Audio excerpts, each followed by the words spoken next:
सोने की पालकी है।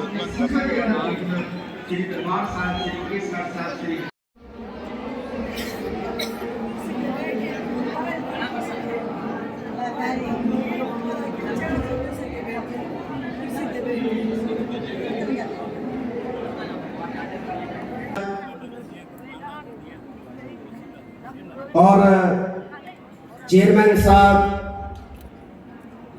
सेक्रेटरी साहब, पाकिस्तान से गुरुद्वारा प्रबंधक कमेटी के प्रधान हम बलविंदर सिंह इंडिया से। ठीक है। तो फर्स्ट टाइम मैं यहाँ पे फैमिली के साथ आए हैं? फैमिली के साथ आए हैं? हाँ, फैमिली के साथ। ठीक है। यहाँ के इंतजामात के बारे में कोई मशवरा देना चाहें, कैसे हैं, आपका क्या विचार है? बहुत बढ़िया, बहुत प्यार मिला। ठीक, बहुत बढ़िया। ठीक। जो फोर्स है उसका भी बहुत प्यार मिला। यहाँ से जो अपने बंदे हैं वो भी बहुत प्यार मिला। तो जो यात्री यहाँ पे आना चाह रहे हैं उन्हें क्या पैगाम देंगे आप? उसको बोलेंगे जाओ जाओ, देखो क्या है जिंदगी में, और कुछ नहीं मिलेगा, यही मिलेगा। ठीक ठीक। जो भगवान के दर्शन कर लिए हैं सब कुछ मिल गया। ठीक है, समझे कि ये गुरु बार बार नहीं मिलेंगे, जिंदगी तो बार बार मिल जाएगी, ये नहीं मिलेगी। ठीक हो गया, समझे कि नहीं? थैंक यू ये सो तो मच। एक बार ही मिलेंगे। बहुत प्यार मिला, दर्शन करके महाराज के बहुत मन प्रसन्न हुआ। और कुछ न मिले, ये मिले, भगवान मिल गया, सब कुछ मिल गया। इंडिया किस शहर से आप? पंजाब से। पंजाब से। पंजाब होशियारपुर। अच्छा, तो ये यहाँ के लोगों वहाँ के लोगों में कोई फर्क आपको लगा? कोई फर्क नहीं। अच्छा, मन बहुत खुश हुआ। ठीक। इतना मन खुश हुआ, जिंदगी में पहली बार ही देखा है। ठीक। जो सभी लोग मिलते हैं, गल लग के मिलते हैं, प्यार करते हैं, हम भी प्यार करते हैं उसको। इतना प्यार नहीं मिलता है। बहुत बढ़िया, फोर्स का बहुत प्यार है, सभी रहने सहने का बहुत बढ़िया है, बहुत कुछ है। Thank you so much. Welcome. Sardar Sahib, ਤੁਹਾਨੂੰ ਸਭ ਤੋਂ ਪਹਿਲੇ ਤੇ ਵੈਲਕਮ ਇੱਥੇ। ਤੇ ਤੁਹਾਡੇ ਕੀ ਵਿਚਾਰ ਨੇ? ਤੁਸੀਂ ਫਸਟ ਟਾਈਮ ਆਏ ਹੋ, ਇਕੱਲੇ ਆਏ ਹੋ, ਫੈਮਿਲੀ ਦੇ ਨਾਲ ਆਏ ਹੋ, ਕੀ ਕਹਿਣਾ ਚਾਹੋਗੇ ਤੁਸੀਂ? ਵਾਹਿਗੁਰੂ ਜੀ ਕਾ ਖਾਲਸਾ, ਵਾਹਿਗੁਰੂ ਜੀ ਕੀ ਫਤਿਹ। ਮੈਂ ਮਾਸਟਰ ਨਰੰਗ ਸਿੰਘ। ਐਕਚੁਅਲੀ ਅਸੀਂ ਇੰਡੀਆ ਤੋਂ ਆ, ਪਰ ਅਸੀਂ ਅੱਜ ਕੱਲ੍ਹ ਸਮੇਤ ਪਰਿਵਾਰ ਪਿਛਲੇ 30-35 ਸਾਲ ਤੋਂ USA ਰਹਿ ਰਹੇ ਹਾਂ। ਅਸੀਂ USA ਤੋਂ ਗਰੁੱਪ ਵੀਜ਼ਾ ਲੈ ਕੇ 88 ਆਦਮੀ ਪਲੱਸ ਲੇਡੀਜ਼ ਆਏ ਹਾਂ ਅਤੇ ਅਸੀਂ ਇਸ ਪਾਕਿਸਤਾਨ ਵਿੱਚ ਇਸਲਾਮਾਬਾਦ 23 ਨਵੰਬਰ ਨੂੰ ਪਹੁੰਚੇ ਸੀ। 2 ਦਿਨ ਅਸੀਂ ਉੱਥੇ ਸਟੇ ਕੀਤਾ। ਜਿਹੜਾ ਪਿਆਰ ਸਾਨੂੰ ਪਾਕਿਸਤਾਨੀ ਲੋਕਾਂ ਨੇ ਦਿੱਤਾ ਉਹ ਅਸੀਂ ਕਦੀ ਵੀ ਨਹੀਂ ਭੁੱਲ ਸਕਦੇ। ਜਦੋਂ ਅਸੀਂ ਅਮਰੀਕਾ ਸੀ, ਕਹਿੰਦੇ ਜੀ ਉੱਥੇ ਤੁਸੀਂ ਜਾਓ, ਤੁਹਾਨੂੰ ਪ੍ਰੋਬਲਮ ਆਉਣਗੀਆਂ, ਆਹ ਹੋਵੇਗਾ, ਇਹ ਹੋਵੇਗਾ, ਲੇਕਿਨ ਸਾਡੇ ਰਸ਼ੀਦ ਮਹਿਮੂਦ ਨੇ ਜਿਹੜਾ ਇਹ ਸਾਡਾ ਜਥਾ ਲੈ ਕੇ ਪਾਕਿਸਤਾਨ ਲਿਆਂਦਾ ਹੈ, ਉਸ ਨੇ ਸਾਨੂੰ ਬਹੁਤ ਵਧੀਆ ਡੀਲਿੰਗ ਕੀਤੀ ਹੈ। ਅਤੇ ਇੱਥੇ ਅਸੀਂ ਜਿਸ ਵੀ ਗੁਰੂ ਘਰ ਜਾਂਦੇ ਹਾਂ ਜਾਂ ਕਿਧਰੇ ਬਾਹਰ ਸ਼ਾਪਿੰਗ ਕਰਨ ਜਾਂਦੇ ਹਾਂ ਜਾਂ ਰੈਸਟੋਰੈਂਟ 'ਚ ਖਾਣਾ ਖਾਣ ਜਾਂਦੇ ਹਾਂ, ਉਸ ਦੇ ਨਾਲ ਸਿਕਿਉਰਿਟੀ ਹੁੰਦੀ ਹੈ। ਇੱਕ ਪੁਲਿਸ ਦੀ ਗੱਡੀ ਅੱਗੇ ਹੁੰਦੀ ਹੈ, ਇੱਕ ਪਿੱਛੇ ਹੁੰਦੀ ਹੈ। ਇਸ ਕਰਕੇ ਅਸੀਂ ਪਾਕਿਸਤਾਨ ਸਰਕਾਰ ਦਾ ਵੀ ਬਹੁਤ ਬਹੁਤ ਧੰਨਵਾਦ ਕਰਦੇ ਹਾਂ, ਜਿਨ੍ਹਾਂ ਨੇ ਸਾਨੂੰ ਇੰਨੀਆਂ ਸਹੂਲਤਾਂ ਦਿੱਤੀਆਂ ਹਨ। ਫਿਰ ਇੱਥੇ ਜਿੰਨੇ ਵੀ ਪਾਕਿਸਤਾਨੀ ਲੋਕ ਹਨ, ਉਹਨਾਂ ਦਾ ਪਿਆਰ ਸਤਿਕਾਰ ਇਤਨਾ ਜ਼ਿਆਦਾ ਮੁਹੱਬਤ ਹੈ ਕਿ ਸਾਨੂੰ ਸਭ ਕੁਝ ਭੁੱਲ ਗਿਆ ਕਿ ਅਸੀਂ ਇੱਥੇ ਆਏ ਹਾਂ, ਕਿ ਅਸੀਂ ਉੱਥੇ ਹਾਂ, ਕਿ ਇੱਥੇ ਆਪਣੇ ਭੈਣ ਭਰਾਵਾਂ ਵਿੱਚ ਰਹਿ ਰਹੇ ਹਾਂ। 1947 ਵਿੱਚ ਇਹਨਾਂ ਹਕੂਮਤਾਂ ਨੇ ਸਾਡੇ 2 ਭਰਾ, ਇੱਕ ਪਾਕਿਸਤਾਨ ਛੋਟਾ ਭਰਾ, ਵੱਡਾ ਭਰਾ ਹਿੰਦੁਸਤਾਨ, ਉਹਨਾਂ ਨੂੰ ਵਿੱਚ ਸਾਨੂੰ ਦੋਨਾਂ ਨੂੰ ਵੱਖਰੇ ਕਰਕੇ ਇੱਕ ਸਾਡੇ 'ਤੇ ਬੜਾ ਵੱਡਾ ਜ਼ੁਲਮ ਕੀਤਾ ਹੈ। ਜ਼ਿਆਦਾਤਰ ਅਸੀਂ ਪੰਜਾਬ ਦੇ ਲੋਕ, ਸਿੱਖ ਅਤੇ ਮੁਸਲਮਾਨ ਸਾਰੇ ਪੰਜਾਬ 'ਚ ਰਹਿੰਦੇ ਸੀ। ਇਸ ਕਰਕੇ ਅਸੀਂ ਬਹੁਤ ਦੁੱਖ ਮਹਿਸੂਸ ਕਰਦੇ ਹਾਂ ਕਿ ਸਾਡੀਆਂ ਸਾਂਝਾਂ ਸੀ, ਸਾਡੀ ਬੋਲੀ ਇੱਕ, ਸਾਡਾ ਸਮਾਜ ਇੱਕ, ਸਾਡੇ ਖਾਣੇ ਇੱਕ, ਸਾਡਾ ਸਭ ਕੁਝ ਇੱਕ, ਸਾਡੀ ਜੋ ਸਹੂਲਤਾਂ ਸਨ ਸਾਰੀਆਂ ਹੀ ਬਹੁਤ ਵਧੀਆ ਸਨ। ਪਰ ਅਸੀਂ ਹੁਣ ਇਸ ਵਿੱਚ ਪਹਿਲੀ ਵਾਰ ਆਏ ਹਾਂ ਪਾਕਿਸਤਾਨ ਵਿੱਚ, ਤੇ ਸਾਨੂੰ ਬਹੁਤ ਪਿਆਰ ਸਤਿਕਾਰ ਮਿਲਿਆ ਹੈ। ਦਿਲ ਕਰਦਾ ਹੈ ਕਿ ਅਸੀਂ ਵਾਰ-ਵਾਰ ਆਈਏ, ਗੁਰੂ ਨਾਨਕ ਦੇਵ ਜੀ ਦੇ ਜਨਮ ਸਥਾਨ ਤੋਂ ਆ ਕੇ ਸਜਦਾ ਕਰੀਏ, ਨਮਸਕਾਰ ਕਰੀਏ। ਸਾਨੂੰ ਬਹੁਤ ਖੁਸ਼ੀ ਹੋਈ ਹੈ ਇੱਥੇ ਪਾਕਿਸਤਾਨ ਆ ਕੇ। ਸਾਡੇ ਦਾਦੇ ਪੜਦਾਦੇ ਉਹ ਵੀ ਇੱਥੇ ਪਾਕਿਸਤਾਨ ਸਨ। ਸ਼ੇਖੂਪੁਰ ਜ਼ਿਲ੍ਹੇ ਵਿੱਚ ਪਿੰਡ ਖਟਿਆਲਾ ਸੀ। ਅਸੀਂ ਆਪਣਾ ਬੜਾ ਫਖਰ ਮਹਿਸੂਸ ਕੀਤਾ ਕਿ ਅਸੀਂ ਆਪਣੇ ਮਾਤਾ ਪਿਤਾ ਦਾਦਿਆਂ ਦੀ ਧਰਤੀ ਜਿੱਥੇ ਉਹਨਾਂ ਦਾ ਜਨਮ ਹੋਇਆ, ਭਾਵੇਂ ਸਾਡਾ ਜਨਮ ਇੰਡੀਆ 'ਚ ਹੋਇਆ, ਅਸੀਂ ਬਹੁਤ ਬਹੁਤ ਧੰਨਵਾਦ ਕਰਦੇ ਹਾਂ ਇਸ ਪਾਕਿਸਤਾਨ ਗੌਰਮੈਂਟ ਦਾ, ਪਾਕਿਸਤਾਨ ਲੋਕਾਂ ਦਾ, ਜਿਨ੍ਹਾਂ ਨੇ ਸਾਨੂੰ ਬਹੁਤ ਸਤਿਕਾਰ ਦਿੱਤਾ, ਪਿਆਰ ਦਿੱਤਾ। ਇਸ ਤੋਂ ਇਲਾਵਾ ਜਿਹੜੇ ਅਸੀਂ ਰੈਸਟੋਰੈਂਟ 'ਚ ਗਏ ਜਾਂ ਹੋਟਲਾਂ 'ਚ ਠਹਿਰੇ, ਉੱਥੇ ਵੀ ਸਾਨੂੰ ਅੰਪਲਾਈਆਂ ਨੇ ਬੜਾ ਹੀ ਪਿਆਰ ਸਤਿਕਾਰ ਦਿੱਤਾ ਔਰ ਖਾਣੇ ਦਾ ਇਤਨਾ ਆਨੰਦ ਆਇਆ ਕਿ ਪੁੱਛੋ ਹੀ ਕੁਝ ਨਾ। ਜਿਹੜਾ ਸਾਡੀ ਦਾਦੀ ਮਾਂ ਜਾਂ ਸਾਡੀਆਂ ਮਾਵਾਂ ਪਹਿਲਾਂ ਖਾਣਾ ਬਣਾ ਕੇ ਦਿੰਦੀਆਂ ਸਨ, ਉਹਦੀ ਸਾਰੀ ਜਿਹੜੀ ਯਾਦ ਹੈ ਉਹ ਤਾਜ਼ਾ ਹੋ ਗਈ ਹੈ। ਇਸ ਕਰਕੇ ਅਸੀਂ ਪਾਕਿਸਤਾਨ ਸਰਕਾਰ ਦਾ, ਪਾਕਿਸਤਾਨ ਲੋਕਾਂ ਦਾ, ਸਾਰਿਆਂ ਦਾ ਬਹੁਤ ਬਹੁਤ ਦਿਲੋਂ ਸ਼ੁਕਰਗੁਜ਼ਾਰ ਕਰਦੇ ਹਾਂ। ਵਾਹਿਗੁਰੂ ਜੀ ਕਾ ਖਾਲਸਾ, ਵਾਹਿਗੁਰੂ ਜੀ ਕੀ ਫਤਿਹ। ਇਹ ਤੇ ਆਖਰ 'ਚ ਇਹਨਾਂ ਨੇ ਕਹਿਤਾ ਖਾਣੇ ਦਾ ਇਹਨਾਂ ਨੂੰ ਹੁਣ ਲੁਤਫ ਆਇਆ। ਇਹ ਪਹਿਲੇ ਲੁਤਫ ਕਿਉਂ ਨਹੀਂ ਆ ਰਿਹਾ ਸੀ ਇਹਨਾਂ ਨੂੰ ਖਾਣੇ ਦਾ?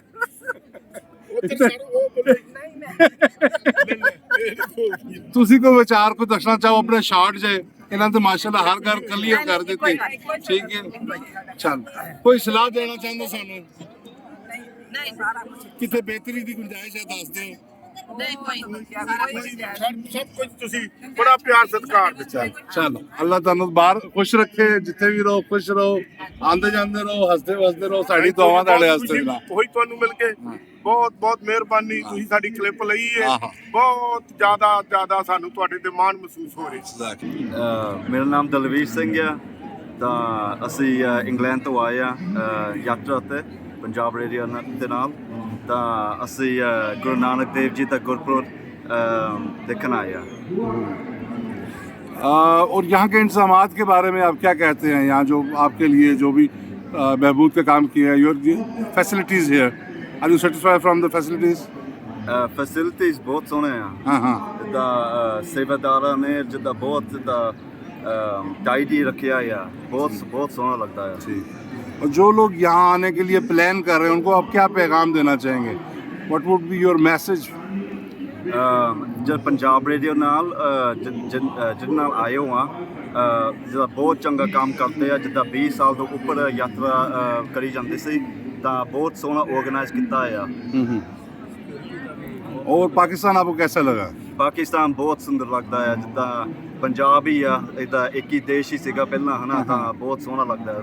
यहाँ के लोकल लोगों से भी मुलाकात की आपने, उनके बारे में क्या ख्याल है? What about the local people, Pakistani people? Local people ਦਾ ਬਹੁਤ ਕਾइंड ਹੈ, ਸਾਨੂੰ ਜਿੱਦਾਂ ਲੁੱਕ ਆਫਟਰ ਬਹੁਤ ਕਰਦੇ ਆ। हाँ हाँ जी सर, आप कुछ कहना चाहें, ऐड करना चाहें? बस भी सिक्योरिटी ਦਾ ਬੰਦੋਬਸਤ ਬਹੁਤ ਕੀਤਾ ਆ ਤੇ ਕੋਈ ਐਸੀ ਗੱਲ ਨਾ ਹੋਵੇ। ਸੋ ਮੈਂ ਸਾਰਿਆਂ ਨੂੰ ਰეკਮੈਂਡ ਕਰਦਾ ਵੀ ਇੱਥੇ ਆਣ ਤੇ ਗੁਰੂ ਸਥਾਨ ਦੇਖਣ ਤੇ ਬਸ ਬਹੁਤ ਇੰਜੋਏ ਕੀਤਾ ਆਪਣਾ ਯਾਤਰਾ ਤੇ ਉਹਨਾਂ ਨੂੰ ਵੀ ਕਹਿੰਦੇ ਵੀ ਆਓ ਤੇ thank you so very much. ਸਤਿ ਸ਼੍ਰੀ ਅਕਾਲ ਜੀ। मेरा नाम है हीरानंद, एडवोकेट हीरानंद। मैं प्रोफेशन से वकील हूँ और मैं आया हूँ सिंध सखर से, और ये मेरी पूरी फैमिली है। मेरी बेटी है और मेरे बेटे हैं। जन्म स्थान बाबा गुरु नानक साहब के आए हैं गुरुद्वारे में, और इंतजामात के हवाले से बहुत बेहतरीन इंतजामात हैं। पाकिस्तान गवर्नमेंट ने जितने भी इंतजाम किए हैं, मुझे पता नहीं इतने बेहतरीन इंतजाम मैंने कहीं नहीं देखे हैं, और शायद सऊदी अरब में वो करते होंगे। इसके बाद सबसे बेहतरीन इंतजाम जो है ना वो ये है, यहाँ पर सफाई बहुत बेहतरीन है, यहाँ पर खाने पीने का बहुत इंतजाम है, रहाइश का ज़बरदस्त इंतजाम किया। रहाइश में अभी भी गवर्नमेंट ऑफ पाकिस्तान को रिक्वेस्ट करूँगा कि और रहाइश को ज़्यादा बढ़ाए, क्योंकि अब ये लोग 10,000 20,000 नहीं आ रहे हैं, ये लाखों लोग आ रहे हैं, जा रहे हैं, लेकिन मुस्तकिल जो रह रहे हैं यहाँ पर वो तकरीबन 50,000 से ऊपर के लोग हैं। तो उनके लिए रिहाइश थोड़ी इजाफा कर दें, ये रिक्वेस्ट है मेरी। बेहतरीन आपकी गवर्नमेंट ऑफ पाकिस्तान के इंतजाम, बेहतरीन डिस्पेंसरी है इमरजेंसी के लिए, ऐसे एम्बुलेंस सर्विस है, खाने पीने में आप हर चीज़ 24 घंटे, कहीं खाना आपको नहीं मिलेगा, 24 घंटे खाना, वो भी फ्री और बेहतरीन अकॉर्डिंग टू आपके हेल्थ के मुताबिक, और पानी ज़बरदस्त, और सफाई, वाशरूम, ये वो बहुत सारी सहूलतें हैं। सिक्योरिटी ज़बरदस्त है, सफाई बहुत है और बेहतरीन इंतजाम इस वक्त। आप यहीं पे ही मतलब आए हैं या आपका आगे भी प्रोग्राम है, बाकी मुकद्दस जगहों पे जाने का ही प्रोग्राम है आपका? जी, इसके बाद हम जाएंगे करतारपुर। ठीक हो गया। करतारपुर साहब जाएंगे, वहाँ से होके अब डेरा साहिब लाहौर जाएंगे, वहाँ से फिर हमारी वापसी है नेक्स्ट। चलें जी, आपको बेस्ट विशेस के साथ हम कहते हैं आप बार-बार आए। एवाक्यू वालों को मैं स्पेशली मुबारकबाद दूंगा, रिलीजियस अफेयर्स मिनिस्ट्री को, कि आप बेहतरीन काम कर रहे हो बगैर किसी मजहब, भेदभाव, इंसानियत, सिर्फ इंसानियत जी। जो आप दिखा रहे हैं वो बेहतरीन, आपको जस हो, आपको जस। हमारी बहन को ऐड करना चाहें या बेटा को ऐड करना चाहें? हाँ जी, आप जवानों जी। बहुत बेहतरीन इंतजाम हैं और बड़ी खुशी हुई कि आप मेरा नाम डॉक्टर रामदास है, सक्खर से हूँ, और हम यहाँ गुरुद्वारा नानक साहब के मेला है वो अटेंड करने आए। बाकी ये है कि बहुत इंतजाम बहुत बेहतरीन है और गवर्नमेंट ऑफ पाकिस्तान ने पूरी कोशिश की है कि हर सहूलत फराहम की जाए, और बाकी ये है कि रिहाइश को तो थोड़ा और बढ़ाना चाहिए, जो कि इम्प्रूवमेंट वाली पॉइंट वही है।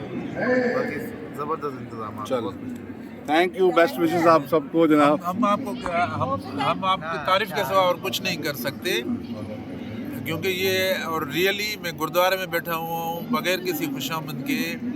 पाकिस्तान की जो एवाक्यू बोर्ड है या रिलीजियस अफेयर्स मिनिस्ट्री, बेहतरीन काम किया है और इसको अभी और इसको कंटिन्यू रखेंगी। हमारे जो लोग जो दुनिया में इंशाल्लाह देखेंगे आपको, उनके लिए कोई पैगाम देना चाहें पाकिस्तान के बारे में, यहाँ के इंतजामात के बारे में, और दीगर मज़ाहिब के लोगों के साथ हमारा क्या सलूक है इस बारे में? ज़बरदस्त सर, देखें ये हमारा मुल्क पाकिस्तान बड़ा पीसफुल मुल्क है। जो एक सोच है ना कि यहाँ पर ये मसाइल हैं, वो दहशतगर्दी है, कुछ नहीं है। हम 3 दिनों से सक्खर से रात को हमने सफ़र किया है, मुल्तान से होके हुए यहाँ तक आए, कहीं हमें कोई परेशानी नहीं हुई है, और यहाँ पर रह रहे हैं, सारी रात हम घूम रहे हैं गलियों में, बाहर निकल के जा रहे हैं, शहर देख रहे हैं, ज़बरदस्त सिक्योरिटी है। आप आएँ, इस जगह को देखें।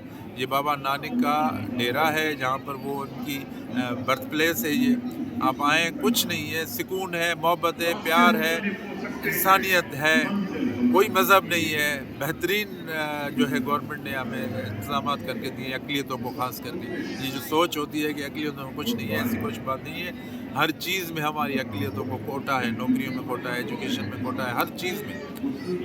हमने कहीं दूसरे मुल्क में ऐसे नहीं देखा है। इंडिया में देखें आप, वहाँ लड़ाई चलती है, इतने बड़े धराइम में धर्म बहुत है, वहाँ लड़ाई है, लेकिन यहाँ पाकिस्तान में एक ही धर्म है, इंसानियत। सोच लीजिए, आप भी इनसे प्यार करेंगे जब आप एक दफ़ा। और मैं आपको एक दूसरी बात बता दूं, मुसलमान भाइयों के लिए ना, जितनी मेरी सोच है कि आप अगर मुसलमान भाई से प्यार करेंगे ना, वो आपको 10 गुना ज़्यादा प्यार करेंगे। आपको उनसे लड़ना नहीं है, उसको आप नफ़रत ना सिखाएं, उनको किसी मज़हब, उसको कुरान ने नफ़रत नहीं सिखाई है। वो आप सोच रहे हो, ऐसा है नहीं। मुसलमान वो बड़ा प्यार करने वाला है, अगर आप उससे प्यार करेंगे। ये मेरी पैगाम है कि आप आएँ, पाकिस्तान में घूमें, आप मज़ाहिब आज़ाद हैं। बहुत शुक्रिया, थैंक यू सो मच। अब कुछ उम्मीद करते हैं आपका यहाँ पे सफ़र बाकी वो भी मज़ीद अच्छा गुजरेगा। आपके लिए ढेरों दुआएं। Thank you sir, thank you sir.